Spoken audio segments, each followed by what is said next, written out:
What's going on, guys? It's your boy Big Hero Chris back at you with another one. If you're new to the channel, go ahead and subscribe, give me a thumbs up, ring the notification bell, hit me up on Twitter, TikTok, Bluesky, the community post, you already know the vibes. And I'm back at you with your Smackdown review. And it's a beautiful Friday evening. What a Friday it is, man. Kendrick Lamar drops some new music. We went from being chill guys to yelling mustard. And we have another edition of Smackdown. And it's continuing to build to Survivor Series War Games, man. And last week, Solo's Bloodline was complete. They got their fifth man in Big Bronson Reed, who looks like he just fits right in like a glove. Bronson Reed looks like he's just the cousin that shows up during the summer. Like, yo, this is your cousin Bronson from Australia. So yeah, he's running wild. He's wreaking havoc with the Bloodline. And the OG Bloodline, they're still continuing to struggle to find their fifth man. And with the way that the storyline was playing out, you were thinking that the fifth man could possibly be Seth Rollins, especially with the Solo's Bloodline running the Monday Night Raw and costing Seth his match. So a lot of signs were pointing to Seth Rollins possibly being the fifth man. And I'm not even going to beat around the bush. I'm not even going to BS and, just belabor the point. I'm going to just get right to it. This episode of Smackdown opened up with Solo's Bloodline pretty much saying that, by the end of the night, the OG Bloodline is going to have to surrender because they can't find a fifth man. They might as well just hang it up, man. Hang up with their Jordans, hang up with their Bloodline t-shirts, and just join up with Solo and just dominate the World Wrestling Federation. So they're still trying to figure out who their fifth man is, Jimmy's saying, well, what about Cody? Roman's like, nope. Jade's like, well, what about Seth? Roman's like, hell no. So they're pretty much saying, if we're going to do this, we just got each other, man. We just got us four. We're going to go out. We're going to die in the middle of the ring. Just the four of us. If we lose, we'll do it together on some Captain America type stuff. So they come out to face Solo's Bloodline, and the angelic voice, the magical voice of the great man himself, Paul Heyman, the wise man. He hits us with the ladies and gentlemen.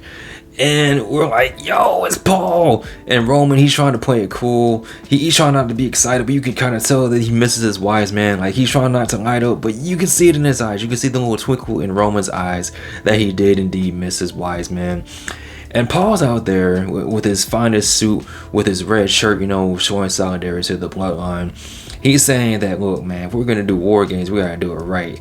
It's not going to be 5-on-4. That doesn't make sense. The math isn't mathing. It's going to be 5-on-5, baby. And I'm getting nervous. I don't know why I'm getting nervous. My heart starts pounding a little bit because I'm excited. I'm like, who is the fifth man going to be? It's not going to be Cody. It's not Seth. It's not Braun Breaker. It's not Rey Mysterio. It's not Brock Lesnar. It's none other than CM Punk. That is right. CM Punk is with the Bloodline now. He's going to be the fifth man for Survivor Series War Games. And if you would have shown me this picture, like if somehow, some way, time travel was a real thing, and you would have shown me this picture of CM Punk standing side by side with the Bloodline, if you would have ran this back to 2021 where CM Punk pulled up back in AEW, I would have probably had a stroke because none of this makes any sense. I wouldn't know how we got from point A to point B. But we're here now. CM Punk is officially linked up with the Bloodline.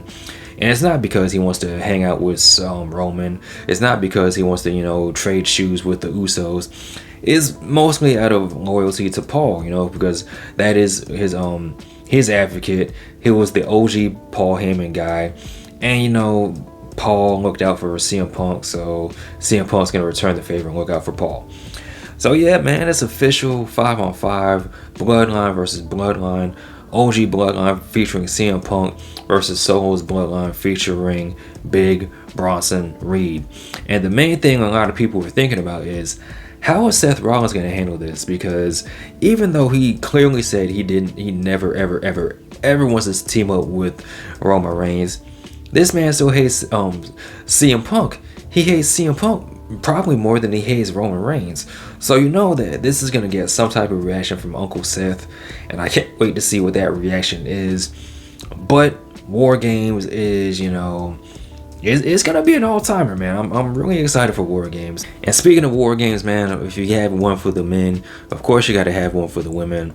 And this was kind of like a show-long thing that they had going on that kind of tied with the women's U.S. Championship.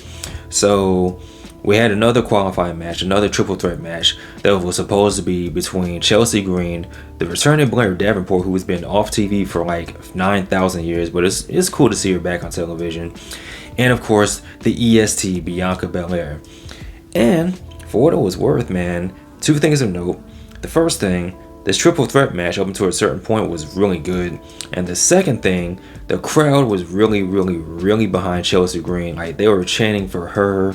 Like, it was like a dueling chance for Chelsea and Bianca. Like, they were up for both women, and Blair Davenport was there too. You know, she was doing good in the ring, but I don't think the people really cared too much for her. They were more into Chelsea Green and even Bianca. But as the match is going on, you cut to the Titantron, and you see Jade Cargill being, like, the aftermath of her being slammed through the hood of a car. Like, she fell on the top of the car like a Family Guy character. A lot of people were comparing it to when Kurt Angle got choke slammed off the top of the balcony and fell and looked like he just died for real. Like, his leg was one way, it was blood splattered all over the place, and it just looked crazy. It looked really gnarly. And Bianca was looking real conflicted because she wanted to continue the match, but she also wanted to check on her tag team partner. So she ended up leaving, and Chelsea took advantage of this and got the win, and she's advancing into the United States Women's Championship tournament. And the crowd was really up for this, but the main thing is, what in the heck happened to Jade Cargill? So you see Bianca coming to the back, you know, as they're loading up Jade Cargill into the ambulance to take her to the local medical facility. You also see Naomi, who is a part of the Big Three, and Bayley. And Bayley's kind of like, well, what's going on? But Bianca's like, look, man, this is my tag team partner. Don't even worry about it, because Bayley and Bianca have beef. And I like the fact that Bianca is holding on to this beef for dear life. Like, she does not like Bayley at all.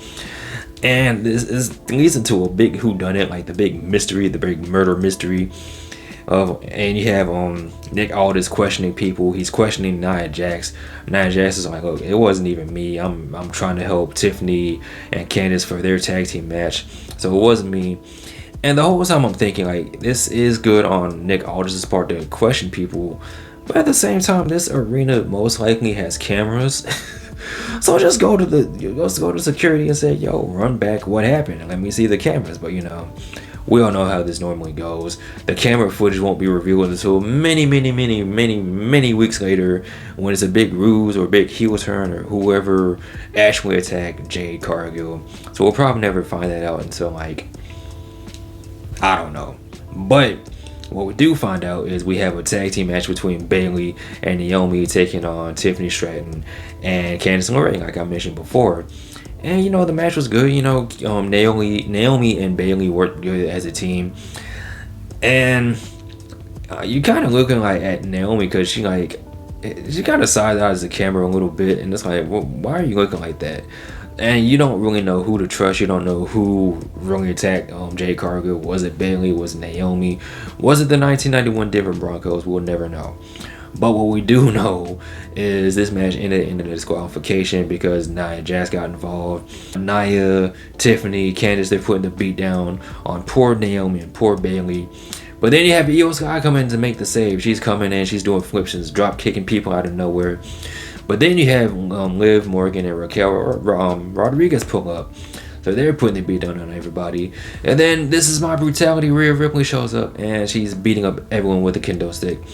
And what you have is Rhea Ripley, Io, Naomi, and Bayley kind of off to the side. And it's like, if Jade can't compete, which is looking like that's the wave, that's what's going to happen, most likely it's going to be Bayley that takes her place. And then you have the new dynamic of Bayley and Bianca, as well as Bayley and Io. So we'll see, man. We'll see. It's looking like Bayley is taking Jade Cargill's place. Yeah, man, I'm kind of cool with that. I was kind of looking forward to seeing Jade in the more games, but that ain't in the cards, player. One thing that is in the cards is a United States Championship match between L.A. Knight, taking on Santos S. go bar C, right? And before the match can even start, you see Nakamura do one of his vignettes where he's talking in Japanese, and you have the animation. And I like these because it's different, it's cool looking, and you have Nakamura just sounding like a badass because he's talking Japanese, and it just sounds really menacing. And basically, Nakamura is saying that LA Knight's insecure, he's scared of losing everything that he's fought so hard for, and it's going to happen at the hands of Shinsuke Nakamura. So as this match is taking place, the match is okay. Nakamura shows up on the stage. He tries to distract LA Knight, but it's not enough. LA Knight hits the BFT on Santos, and before LA Knight can really celebrate, Nakamura pulls up and just starts beating the holy hell out of LA Knight. And it's looking like we're going to get a match between Nakamura and LA Knight. I don't know if it's going to be a Survivor Series or a Saturday Night Main Event, but that is a match that's coming very, very soon. Speaking of something that's coming very soon, we have the confrontation between Cody Rhodes and Kevin Owens. And you have Cody come out and he's calling out Kevin Owens. Nick Aldis said that, man, we haven't seen Kevin Owens. We don't even know if he's here. Cody knows that's a whole load of hogwash. He knows Kevin Owens is here somewhere, and he was. So Kevin Owens comes out and he finally lays out his explanation, which we kind of figured, but it's good to hear it from the horse's mouth himself. And Kevin pretty much says that the reason he's doing everything is because it's all Cody's fault. And basically what Kevin was saying is, for the past 4 years, he's been getting his candy ass whooped by the bloodline, whether it's Roman, Jade, Jimmy, Solo, Sammy even. He's pretty much getting beaten up by the bloodline for the whole duration of the pandemic, right? That was his own personal pandemic. And Kevin Owens would not stop fighting.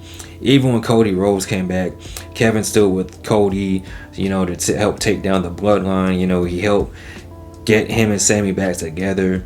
So Kevin was kind of in his feelings when he saw the same man he helped topple Roman teaming up with the same man that was trying to end Kevin Owens' career. So that's why Kevin Owens did what he did. That's why he took out Randy Orton. And Cody's comeback was that Kevin always has to feel like the victim. But I see where Cody was coming from, but Kevin is right. Everything Kevin said was right. So I know Cody is the face, but it's kind of hard to argue with Kevin Owens' logic. So they're going back and forth. You see Cody walking around in the backstage area, and then him and Carmelo Hayes get into it. And next week is going to be a match between Melo and Cody, running it back from the draft where Carmelo was the number 1 draft pick. So we're going to run that back. I'm predicting that Carmelo is going to win because Kevin Owens is going to get involved, and that should be pretty cool because Carmelo does need a big win. And finally, speaking of somebody that needs a big win, you have the main event match between Montez Ford and Tommaso Ciampa. And earlier in the show, you see Johnny Gargano talking to the Motor City Machine Guns, and he's trying to apologize on behalf of Ciampa. And the Machine Guns are like, look, man, that's your boy, and we understand that you guys want a tag team title shot, but the Street Profits got screwed, so we're going to end up giving it to them. And Johnny's kind of upset by this, but he's still trying to play the nice guy. And then you see the Street Profits pull up and say, So this leads us to the match between Montez and Ciampa. And this was a good match. Montez ended up getting the win. Ciampa put the beat down on Montez after the match. You see Angelo Dawkins come out to make the save. Johnny Gargano comes out, and they all get into it. And then the Motor City Machine Guns pull up. And I don't know, man. It seems like the Street Profits are on the verge of turning heel, but you also have Johnny Gargano, who's kind of in and out with Ciampa, who's already heel. So it's kind of like a race to see who turns first.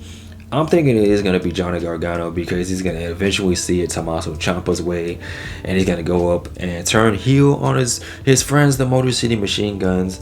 But you also have the Street Profits, who probably should be tag team champions, but I wouldn't mind seeing both of them, do some single stuff. So we'll see, man. We shall see.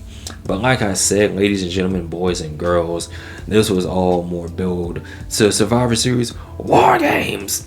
And with the addition of CM Punk to the whole Bloodline story, I'm more locked in now more than ever. But with that being said, guys, what do you think of the return of CM Punk? Are you cool with him joining up with the Bloodline? Do you think it should have been Seth? Do you think it should have been The Rock? I don't know. Let me know in the comment section below. Of course, as always, like, comment, and subscribe. You guys take care. Peace. I'm out. Peace.